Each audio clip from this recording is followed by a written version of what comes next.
Eu sou humano e, portanto, nada do que é humano me é estranho. Assim falava o poeta e dramaturgo romano Terêncio, e assim falo eu, Flávio Ricardo Vassoler, escritor, professor, youtuber e nômade, fiel como os pássaros migratórios. E hoje, em mais uma resenha de livro aqui no meu canal do YouTube, Flávio Ricardo Vassoler, eu trago para vocês uma discussão a respeito da obra Dostoiévski, A Dialética, Fetichismo da Forma, Utopia como Conteúdo, a minha tese de doutorado, pessoal, obra de minha autoria, tese de doutorado, defendida junto ao Departamento de Teoria Literária e Literatura Comparada da Universidade de São Paulo, a USP, em dezembro de 2015. Dostoiévski, A Dialética, a minha tese de doutorado, foi publicada em livro no ano de 2018 pela editora Edra. E se você, depois de assistir a essa resenha, tiver interesse em ler o meu livro, você pode adquiri-lo por meio do link que está aqui embaixo desse vídeo. Um link que vai fazer com que você adquira o livro, que está disponível aqui na descrição do vídeo, tá bom? Então vamos lá, gente. Olha, Dostoiévski, A Dialética, Fetichismo da Forma, Utopia como Conteúdo, esse livro sintetiza mais de 10 anos de estudos meus sobre a obra de Dostoiévski, estudos que vão da iniciação científica a que eu dei início entre o fim do ano de 2005 e o início de 2006, e o término da minha pesquisa de pós-doutorado em literatura russa junto à Northwestern University dos Estados Unidos no início de 2017. Eu vou dividir essa resenha em duas partes, assim como o livro Dostoiévski, A Dialética, está dividido em duas partes. A primeira parte, o fetichismo da forma, e a segunda parte, a utopia como conteúdo.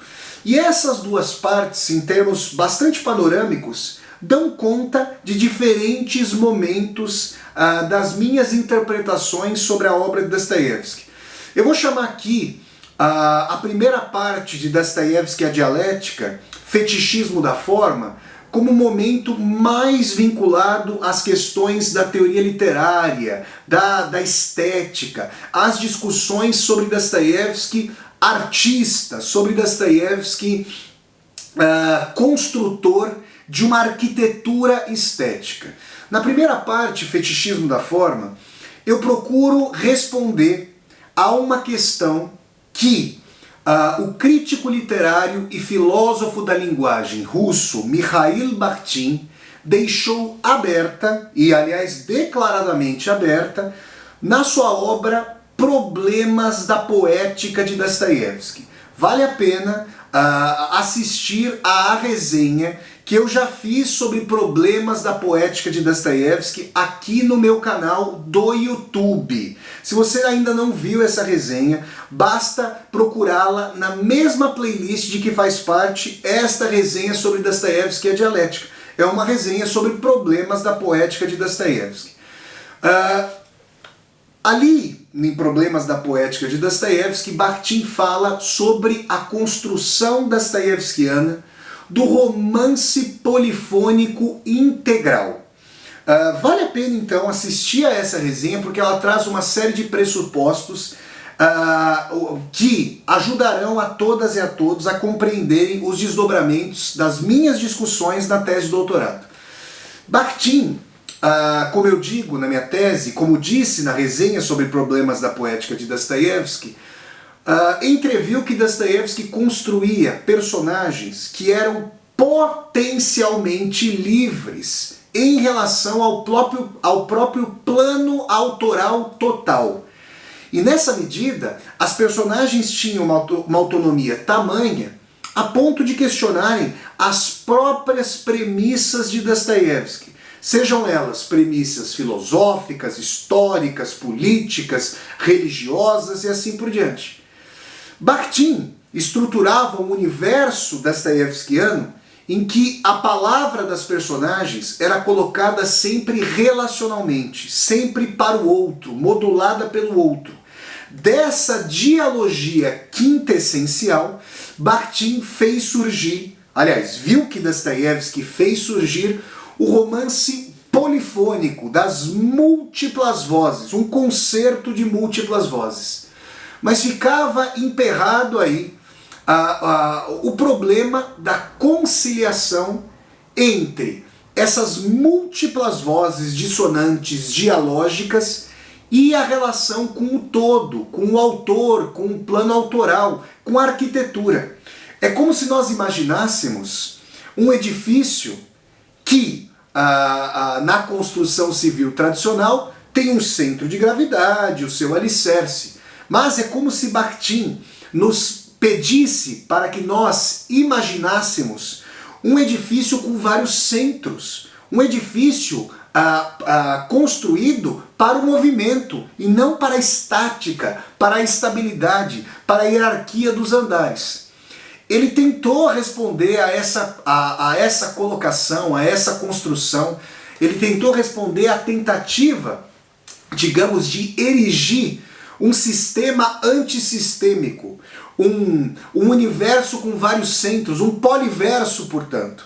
Mas, como eu disse na resenha sobre problemas da poética de Dostoiévski, havia um impedimento que era menos filosófico e estético do que político, a época em que Bakhtin publicou a primeira edição de Problemas da Poética de Dostoiévski em 29, já com Stalin à frente da União Soviética.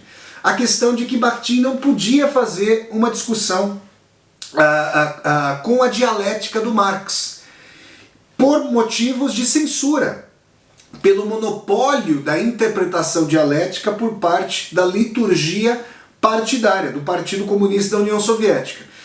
O que eu procurei fazer, então, na primeira parte do meu livro Dostoiévski e a Dialética? Reconstruir um diálogo que deveria ter ocorrido pouco menos de um século antes, entre Mikhail Bakhtin e Karl Marx. E esse diálogo, colocando problemas da poética de Dostoiévski em diálogo com O Capital de Marx, vai mergulhar no estudo da forma de Memórias do Subsolo para mostrar como a contradição que Bakhtin não conseguiu resolver, ela movimenta a forma dostoiévskiana, o circuito das contradições, das coisificações, do ressentimento do homem do subsolo. São muitos aqui os pressupostos, mas eu gostaria de dizer que uma mediação fundamental para estabelecer o diálogo entre Dostoiévski, Bakhtin e Marx foi a teoria estética do filósofo alemão Theodor Adorno. Então, na primeira parte do meu livro, eu procuro responder a essa questão do romance polifônico integral, que foi deixada inconclusiva por Bakhtin, para mostrar que a lógica da contradição, a dialética, o movimento dialético seria uma chave fundamental para compreender o universo formal e também de conteúdo na obra de Dostoiévski. Então, ao colocar Dostoiévski, ao ler Dostoiévski, ao colocar Dostoiévski em diálogo com Bakhtin, com Marx e com Adorno, eu procuro recuperar uma pungência totalizante, uma pungência de tentativa de apreender o espírito da época, agora a partir da forma do romance polifônico dostoiévskiano, que eu chamo de romance dialeticamente polifônico ou polifonicamente dialético.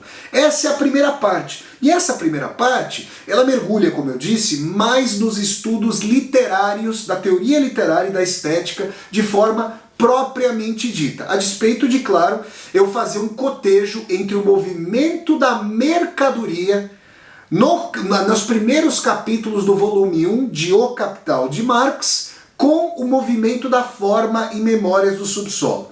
Para eu falar sobre isso pormenorizadamente, eu precisaria dar um curso, não seria nem possível numa aula, são muitos os pressupostos, mas essa é a primeira parte da minha pesquisa, uma parte que se relaciona à origem mesma dos meus estudos sobre Dostoiévski. Né? Desde a iniciação científica, eu fui amadurecendo essa perspectiva até poder realizá-la em todo no doutorado. Muito bem. Na segunda parte da minha pesquisa, a antítese, porque vejam, o título do livro é Dostoiévski e a Dialética, e eu procurei forjar o livro dialeticamente, com a tese do fetichismo da forma e a antítese da utopia como conteúdo. Como se em Dostoiévski houvesse, para nós pensarmos os arcos de universo da Divina Comédia de Dante Alighieri, o inferno e uma possibilidade de paraíso, os arcos polares, os círculos polares, né? O inferno e o paraíso entremeados pelo purgatório. A antítese, utopia como conteúdo, é um estudo que também sempre me preocupou para aprender a obra de Dostoiévski, e eu diria que é um estudo mais voltado para Dostoiévski como pensador, como intelectual. Claro que eu estou sempre preocupado em Dostoiévski como escritor, mas Dostoiévski, a literatura russa do século XIX, eu já falei sobre isso aqui no meu canal do YouTube uma série de vezes, a literatura russa tem tomadas de posição no século XIX, se transformando, digamos, num grande centro de debates ideológico-intelectuais de sua época. E dois temas fundamentais preocuparam Dostoiévski ao longo de toda a sua carreira, de toda a sua vida. As relações, ora dissonantes, ora potencialmente consonantes, entre cristianismo e socialismo. Tá? Dostoiévski fora preso no fim da década de 1840 por fazer parte de um círculo revolucionário, o círculo de Pietraszewski. Fora condenado à pena de morte pelo czar, que reverteu a pena a longos anos de trabalho forçado na Sibéria. Dostoiévski, quando entendia que o socialismo se revinculava a Deus, a transcendência, a eternidade da alma, a dimensão de uma eticidade absoluta, uma construção da sociedade com novos valores, Dostoiévski, nessa precisa medida, via aspectos de reconciliação entre o sentido de igualdade e benignidade imanentes do socialismo e o cerne ético do cristianismo no Sermão da Montanha de Jesus Cristo, com o oferecimento da outra face, com as dimensões salvíficas da vida aqui e no além-mundo. Agora, quando entrevia as perspectivas nihilistas, ateístas, de finitude dos movimentos revolucionários, Dostoiévski entrevia um autoritarismo para lançar mão da construção de uma nova sociedade que passaria a se alimentar de si mesmo, que poderia referendar os momentos de terror da Revolução Francesa. Esse autoritarismo que traria uma clivagem com o tempo, passado, digamos, o carnaval da Revolução, uma nova clivagem entre governantes e a maioria da humanidade governada.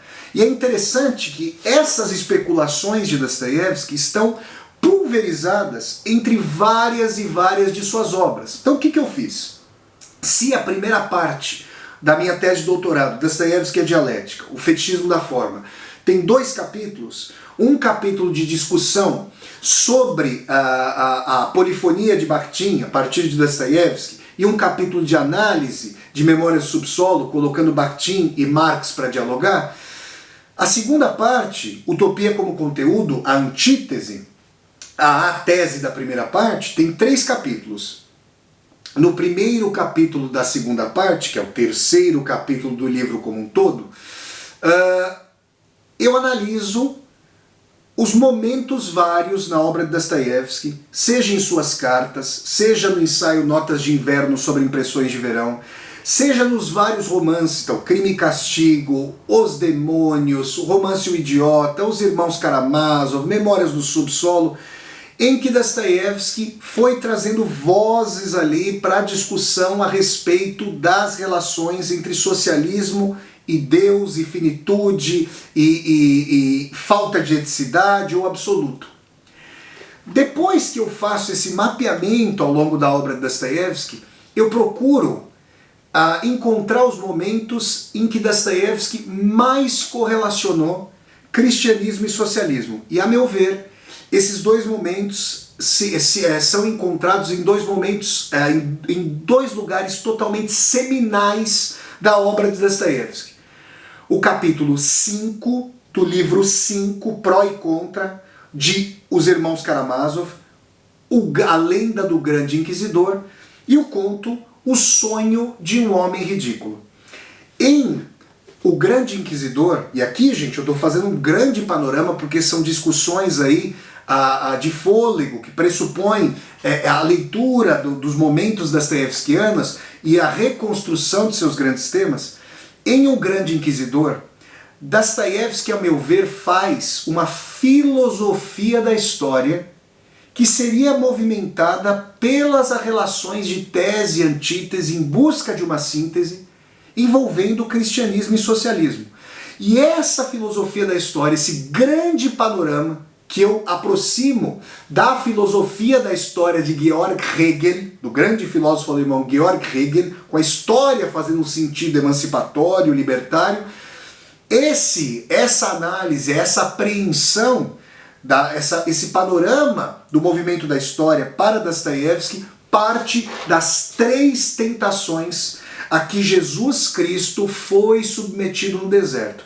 Quem quiser chegar até essas 3 tentações pode ler o Evangelho segundo Mateus, né, que está no Novo Testamento, e ali Dostoiévski estabelece da primeira para a segunda, da segunda para a terceira, os movimentos fundamentais da história humana. Isso é brilhante por parte do Dostoiévski, e eu procurei mostrar como havia uma concepção de história em Dostoiévski, de movimento da história, na Lenda do Grande Inquisidor.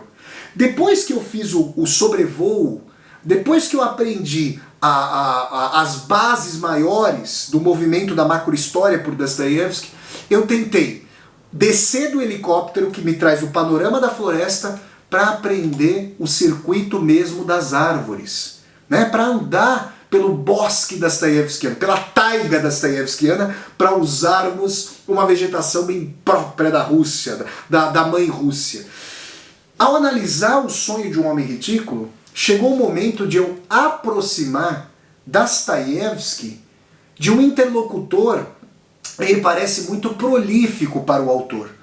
Dostoiévski em diálogo com o Livro dos Espíritos e com Céu e Inferno, 2 obras do codificador da doutrina espírita e pedagogo francês Allan Kardec.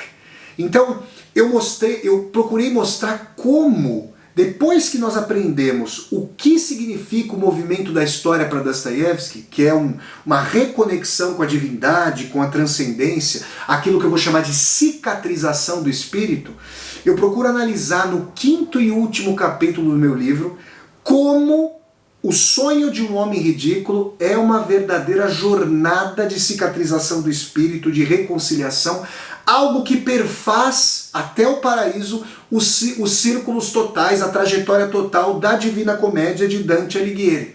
Porque o homem ridículo, ele passa do inferno, do penhasco do suicídio, da iminência do suicídio, à cicatrização do seu niilismo por meio de uma reencarnação em sonho, de um reencontro com aspectos transcendentais e espirituais. Aí vocês vão me falar assim, Vassoler, são marcos gerais da sua obra. Como é que eu faço para acompanhar de forma mais par e passo a passo, mais pormenorizada as suas discussões? Gente, não há outra maneira senão ler Dostoiévski a dialética, fetichismo da forma, utopia como conteúdo, essa é a minha tese de doutorado, que está à disposição de vocês, vocês podem adquiri-la a partir do link que está aqui embaixo desse vídeo, na descrição do vídeo, e aí com a leitura paulatina, acompanhando capítulo a capítulo, vocês podem trazer os comentários de vocês aqui no canal do YouTube para nós conversarmos. E a contento, ao longo aqui da história desse meu canal, que vai me acompanhar, oxalá, até o fim da vida, eu falarei muitas vezes sobre as premissas do meu estudo sobre Dostoiévski. Quero dizer a vocês que na segunda parte da obra, a Utopia como Conteúdo, eu também procurei me posicionar de maneira a levantar uma questão que me parece nova em meio à fortuna crítica de Dostoiévski. Ou seja, haveria sentido, a história teria sentido para Dostoiévski? E se sim, quais seriam os polos de movimentação da história? Foi isso que eu tentei apresentar nessa filosofia da história que apresenta uma correlação entre socialismo e cristianismo, é apreendida com o movimento das três tentações no deserto a que Jesus Cristo é submetido, e leiam lá o Evangelho de Mateus e o capítulo do Grande Inquisidor, e depois tem a dimensão salvífica de cicatrizar o espírito do niilismo em O Sonho de Homem Ridículo, indo até o além-mundo propriamente dito. É assim que, na forma como no conteúdo, na polifonia como na cicatrização do espírito, procurei, como estudioso da obra de Dostoiévski, me posicionar trazendo questões, aberturas e aspectos de uma conclusividade outra, para que novos estudiosos e estudiosas possam pensar com Bakhtin, com Vassoler, com outros estudiosos e estudiosas sobre essas questões dostoiévskianas a partir de problemas da poética de Dostoiévski, de Mikhail Bakhtin, de Dostoiévski, a dialética, fetichismo da forma, utopia como conteúdo, de Flávio Ricardo Vassoler, da filosofia da história de Georg Hegel, dessas discussões entre Dostoiévski e Hegel, Dostoiévski e Allan Kardec, Dostoiévski e Adorno, Dostoiévski e Marx, uma pletora de autores, e por aí vocês percebem, eu quero arrematar essa resenha com esse comentário, por aí vocês percebem, né, que eu procurei conjuminar meus vários interesses nessa construção da minha tese de doutorado. E foi Dostoiévski, esse grande escritor russo cujo bicentenário de nascimento está sendo homenageado neste mês de novembro de 2021, aqui no meu canal do YouTube, e foi Dostoiévski que me permitiu conciliar meus interesses por literatura, filosofia, psicologia, sociologia, economia política, espiritualidade. Esses interesses foram ali sintetizados pelo grande Fyodor Dostoiévski, em nome de quem eu escrevi a minha tese de doutorado, publicada pela editora Herder em 2018, Dostoiévski, a dialética, fetichismo da forma, utopia como conteúdo. Pessoal, se vocês gostaram de mais essa resenha de livro aqui no meu canal do YouTube, deem um like no vídeo, curtam o vídeo, disseminem esse vídeo pelas redes sociais para que nós possamos chegar cada vez mais e mais pessoas. Se você está chegando ao meu canal pela primeira vez, seja muito bem-vindo e bem-vindo. Eu peço que você se inscreva aqui no canal, toque a sinetinha para poder receber as notificações e deixe aqui embaixo do vídeo o seu comentário para que nós possamos conversar. E mais, aqui embaixo desse vídeo você vai encontrar uma tecla chamada Seja Membro. Se você gosta das atividades aqui do meu canal do YouTube, considere a possibilidade de, ao clicar na tecla Seja Membro, se tornar um membro ou uma membro humanista do canal para apoiar, segundo sua situação financeira, este meu projeto de universidade aberta no YouTube. Então é isso, pessoal. Eu sempre deixo o convite para vocês assistirem às resenhas de livros aqui do meu canal do YouTube, que acontecem todas as terças-feiras, às 8 horas da noite, horário de Brasília, no Brasil. Então até a próxima resenha de livro, pessoal. Saudações dostoiévskianas, gente. Tchau, tchau!